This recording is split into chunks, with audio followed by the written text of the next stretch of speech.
ಇನ್ನು ಮಹಾರಾಷ್ಟ್ರದಲ್ಲಿ ಸುರಿತಾ ಇರತಕ್ಕಂಥ ವಿಪರೀತ ಮಳೆಯಿಂದಾಗಿ ಆಲಮಟ್ಟಿ ಜಲಾಶಯಕ್ಕೆ ವಿಪರೀತ ಪ್ರಮಾಣದಲ್ಲಿ ಈಗ ಅಪಾರ ಪ್ರಮಾಣದಲ್ಲಿ ನೀರು ಹರಿದು ಬರ್ತಾ ಇದೆ. ಜೊತೆಗೆ ನಾರಾಯಣಪುರ ಜಲಾಶಯಕ್ಕೆ 3 ಲಕ್ಷ ಕ್ಯೂಸೆಕ್ಗಿಂತ ಹೆಚ್ಚಿಗೆ ಹೊರಹರಿವಿದೆ. ನಿಮಗೆ ಮಹಾರಾಷ್ಟ್ರದಲ್ಲಿ ಬರ್ತಕ್ಕಂಥ ನೀರು ಅಲ್ಲಿಂದ ನಾರಾಯಣಪುರ ಜಲಾಶಯಕ್ಕೆ ಬಂದು ನಾರಾಯಣಪುರ ಜಲಾಶಯ ತುಂಬಿ ಈಗ 3 ಲಕ್ಷ ಕ್ಯೂಸೆಕ್ ಹೊರಗೆ ಬಿಟ್ಟಿದ್ದಾರೆ. ಇಂಥದ್ರಲ್ಲಿ ಯಲಗೂರು ಆಂಜನೇಯ ಸ್ವಾಮಿ ದೇವಸ್ಥಾನಕ್ಕೆ ಬರೋ ಭಕ್ತರು ನದಿಯ ಪುಣ್ಯ ಸ್ನಾನವನ್ನು ಕೈಬಿಡ್ತಿಲ್ಲ. ಪ್ರತಿನಿತ್ಯ ಆಂಜನೇಯನ ದರ್ಶನಕ್ಕೆ ಬರ್ತಕ್ಕಂಥ ಭಕ್ತರು ಈ ಉಕ್ಕಿ ಹರಿತಾ ಇರತಕ್ಕಂಥ ನದಿಯಲ್ಲೇ ಪುಣ್ಯ ಸ್ನಾನವನ್ನು ಮುಂದುವರಿಸಿದ್ದಾರೆ. Very danger. ಇನ್ನು ನದಿ ತಟದಲ್ಲಿ ಹೀಗಾಗೋದಕ್ಕೆ ನಿಷೇಧ ಇದ್ದರೂ ಭಕ್ತರು ಕೇರ್ ಮಾಡ್ತಿಲ್ಲ. ಸ್ಥಳದಲ್ಲಿ ಪೊಲೀಸ್ ಸಿಬ್ಬಂದಿ ಆಗಲಿ ಯಾವುದೇ ಸಿಬ್ಬಂದಿಯನ್ನು ನಿಯೋಜನೆ ಮಾಡಿಲ್ಲ. ಅಪಾಯಕ್ಕೆ ಆಹ್ವಾನ ಇದು ಅಷ್ಟೇ. ಮಹಾರಾಷ್ಟ್ರದಲ್ಲಿ ಸುರಿತಿರೋ ಏನು ನಿರಂತರವಾಗಿ ಮಳೆ ಆಗ್ತಾ ಇದೆ. ಇದರ ಹಿನ್ನೆಲೆಯಲ್ಲಿ ಏನು ಅಂತಂದರೆ ಇದೀಗ ಆಲಮಟ್ಟಿ ಜಲಾಶಯಕ್ಕೆ ಭರ್ಪೂರ್ ನೀರು ಹರಿದು ಬರ್ತಾ ಇದೆ ಅಂತ ಹೇಳ್ಬೋದು.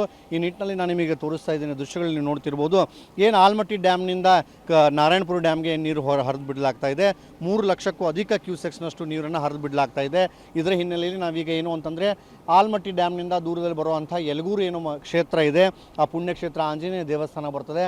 ಆ ಪುಣ್ಯಕ್ಷೇತ್ರದ ಏನೋ ಒಂದು ಸ್ನಾನ ಅಂದರೆ ತಮ್ಮ ಪಾಪಗಳನ್ನ ಕಳೆದುಕೊಳ್ಳಿಕ್ಕೆ ಇಲ್ಲಿ ಬಂದು ಈ ಒಂದು ನದಿಯಲ್ಲಿ ಸ್ನಾನ ಮಾಡಿ ತದನಂತರ ಏನು ಅಂತಂದರೆ ಇಲ್ಲಿಂದ ಅವರು ಒಂದು ದೇವಸ್ಥಾನಕ್ಕೆ ಹೋಗ್ತಾ ಇದ್ರು. ಆ ದೇವಸ್ಥಾನಕ್ಕೆ ಹೋದ ನಂತರ ಅಲ್ಲಿ ಮತ್ತೊಂದು ಸರಿ ದೇವರ ದರ್ಶನ ಮಾಡಿ ಅಲ್ಲಿ ಪೂಜೆ ಪುನಸ್ಕಾರನ ನೆರವೇರಿಸ್ತಾ ಇದ್ರು.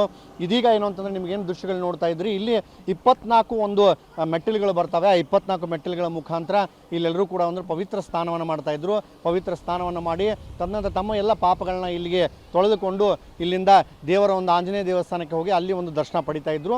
ಆದರೆ ಏನು ಉಕ್ಕಿ ಹರಿತಾ ಇದೆ, 3 ಲಕ್ಷಕ್ಕೂ ಅಧಿಕ ಕ್ಯೂಸೆಕ್ಸ್ನಷ್ಟು ನೀರು ಹರಿತಾ ಇದೆ. ಇದರ ಹಿನ್ನೆಲೆಯಲ್ಲಿ ಏನು ಅಂತಂದರೆ ಜಿಲ್ಲಾಡಳಿತ ಸಂಪೂರ್ಣವಾಗಿ ಏನು ಅಂತಂದರೆ ಯಾರೂ ಕೂಡ ನದಿ ತೀರಕ್ಕೆ ಹೋಗಬಾರ್ದು ಅನ್ನೋ ನಿಟ್ಟಿನಲ್ಲಿ ಕಾನೂನು ಕೂಡ ರಚಿಸಿದೆ ಮತ್ತು